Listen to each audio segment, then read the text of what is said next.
Bienvenue sur Africa 24 pour cette nouvelle édition de l'Africa Tonight. Au sommaire de l'actualité au Bénin, le Parti du Renouveau démocratique réaffirme son soutien aux actions du gouvernement. Les militants et sympathisants du parti ont organisé une marche pacifique de reconnaissance ce samedi 28 avril.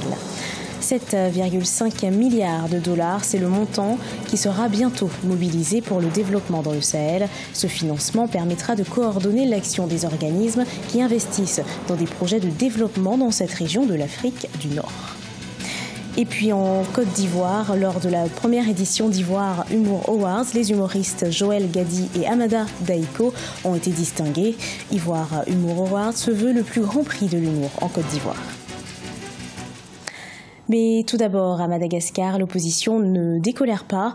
Plus d'un millier de partisans de l'opposition se sont à nouveau réunis ce samedi 28 avril sur la place du 13 mai, au cœur de la capitale malgache, Antananarivo, pour exiger le départ immédiat du chef de l'État. L'opposition compte durcir le ton avec l'organisation d'une grève générale à partir de ce lundi 30 avril. Au Bénin, une marche pacifique de militants et sympathisants du Parti du Renouveau démocratique suivie d'un meeting se sont tenus ce samedi 28 avril 2018 à Porto Novo. Le PRD de Maître Adrien Youngbeji, président de l'Assemblée nationale, confirme à travers cet événement son soutien aux actions du gouvernement du président Patrice Talon.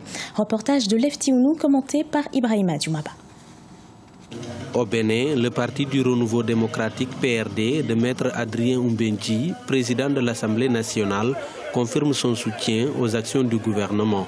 C'est à la faveur d'une marche pacifique suivie d'un meeting de reconnaissance tenu ce samedi 28 avril 2018 à Porto Novo. À cette occasion, le président du Parti du Renouveau démocratique PRD s'est prononcé sur les 2 ans de gouvernance du président Patrice Talon.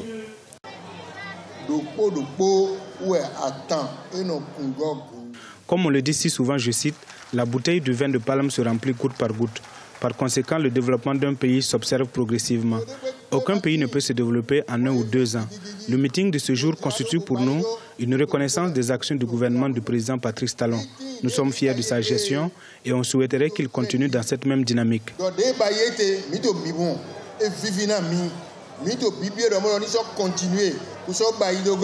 Au cours de ces 2 ans de gouvernance, le gouvernement a entrepris un vaste chantier de construction d'infrastructures, notamment la réalisation de 12 km de voies pour la traversée de la ville de Porto Novo jusqu'à Miserete. De plus, le programme d'action du gouvernement prévoit plus de 96 km d'asphaltage des rues de la capitale au cours de cette année. Si nous nous mettons maintenant derrière le PRD, plus précisément le Parti du Renouveau démocratique, et qu'après, il nous déçoit, non, nous serons vraiment déçus de quitter derrière le PRD. Parce que pourquoi, à un premier abord, lorsqu'il était venu chez nous à Cotonou, à Yagbé, il nous a dit que lui-même, il a été opposant pour 25 ans. Et durant ces 25 ans, il n'a rien obtenu. Nous devons soutenir le gouvernement en place pour que la ville de Porto Novo change. Parce que depuis l'ère démocratique jusqu'à présent, les choses n'ont pas pu bouger dans la ville de Porto Novo. Donc il faut que nous soutenons mordicus le pouvoir en place pour que les choses changent à Porto Novo. Et que nous, jeunes également, nous ayons ce qui est mieux pour nous et pour le développement de chacun de nous. Créé en 1990, le PRD est l'un des plus vieux et importants partis de l'échiquier politique béninois. Il compte 10 députés sur les 83 que compte l'Assemblée nationale. Dans l'actualité également, ce samedi 28 avril, l'ancienne présidente du Malawi, Joyce Banda, est rentrée dans son pays après 4 ans d'exil en Afrique du Sud. Âgée de 68 ans, elle a été la première femme présidente du pays. Toujours officiellement à la tête du Parti populaire, Joyce Banda fait son retour à 1 an des élections générales prévues en mai 2019. Notons que des menaces d'arrestation pèsent sur cette dernière en raison d'un gigantesque scandale de corruption à l'origine de son départ précipité. 500 projets de développement à hauteur de 7,5 milliards de dollars seront financés par l'Alliance Sahel, créée en juillet 2017 par la France et l'Allemagne. Ces projets portent sur divers domaines sociaux et sont répartis entre 5 pays du Sahel, à savoir le Mali, le Tchad, le Niger, le Burkina Faso et la Mauritanie. Cheiko Marbandago. 500 projets de développement portant sur la santé, l'éducation et l'agriculture et répartis entre le Mali, le Tchad, le Niger, le Burkina Faso et la Mauritanie bénéficieront d'un appui financier de l'Alliance Sahel, une alliance lancée en juillet 2017 par la France et l'Allemagne qui réunit aussi des organismes des Nations Unies. Ce sont des zones qu'il faut stabiliser et développer. L'approche est territoriale, mais nous ne sommes pas dans une logique d'enveloppe par pays. On veut des bons projets. Pour les pays membres de l'Alliance Sahel, cette opération est motivée par la volonté de faire compléter le pilier sécuritaire, assuré entre autres par le G5 Sahel dans ces pays, par le pilier de développement. La vice-secrétaire générale des Nations Unies avait déjà affirmé en janvier 2017 que le maintien de la paix ne peut être atteint sans un développement durable. Lorsque vous regardez un peu les canaux par lesquels les économies tirent leur source de croissance, c'est vraiment les investissements. Et premièrement, on a les investissements directs étrangers, on a aussi donc les investissements domestiques, mais s'il n'y a pas de stabilité, parce qu'il y a des phénomènes d'instabilité tels que le terrorisme et autres, naturellement, on va effectivement donc aboutir à des situations chaotiques. Ce sont 7,5 milliards de dollars qui seront débloqués par l'Alliance Sahel. En ce sens, une plateforme de suivi régional sera mise en place pour contrer d'éventuelles failles dans la gestion des 10 fonds. À noter que les projets de développement identifiés impliquent des acteurs locaux tels que des ONG ou encore des gouvernements. Brazzaville accueille depuis ce vendredi jusqu'à ce dimanche 29 avril le premier sommet des chefs d'État et de gouvernement de la Commission du bassin du Congo et du Fond bleu, avec comme invité d'honneur le roi Mohamed VI du Maroc. Après les réunions préparatoires, c'est au tour des chefs d'État d'entrer en scène.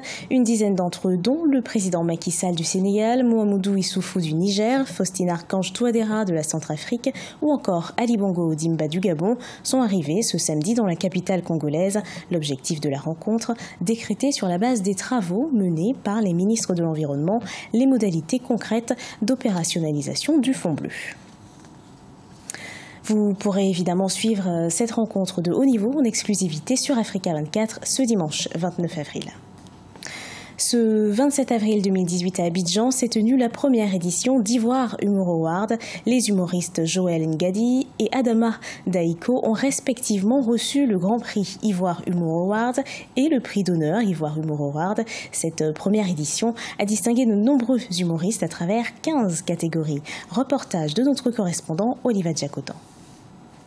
Les humoristes Joël Ngadi et Adama Daïko ont respectivement reçu le Grand Prix Ivoire Humour Awards et le prix d'honneur Ivoire Humour Awards ce 27 avril 2018 à Abidjan. C'était lors de la première édition d'Ivoire Humour Awards. Le premier a été distingué dans sa catégorie grâce à ses talents et le second pour la richesse de ses 30 ans de carrière humoristique. Ce prix-là m'envoie un message fort. Travaille, ne t'arrête pas, travaille parce que seul le travail peut nous permettre de glaner ses lauriers. Chaque fois quand on reçoit un prix, c'est un sentiment de défi, un sentiment de renouvellement de notre engagement pour la promotion de l'humour. Cette première édition d'Ivoire Humour Awards a récompensé les humoristes dans 15 différentes catégories. Bamba, le maréchal Zongo et Michel Gou, d'éminents humoristes, faisaient partie du jury et le vote du public a également été déterminant dans ce classement. Le niveau de la compétition, c'était le niveau de l'humour ivoirien. Donc, à la bonne hauteur, très bonne hauteur, parce que beaucoup d'humoristes talentueux, beaucoup d'humoristes pertinents. La culture, c'est quelque chose d'important et tout ce qui peut nous rassembler, tout ce qui peut nous aider à vivre mieux ensemble, est toujours bon à promouvoir. Ivoire Humour Awards se veut le plus grand prix de l'humour en Côte d'Ivoire. Conçu depuis quelques années, c'est finalement en 2018 que la première édition a eu lieu. Et les organisateurs comptent renouveler cette belle expérience culturelle en 2019. Ce journal a été préparé par l'ensemble de la rédaction. Merci de l'avoir suivi.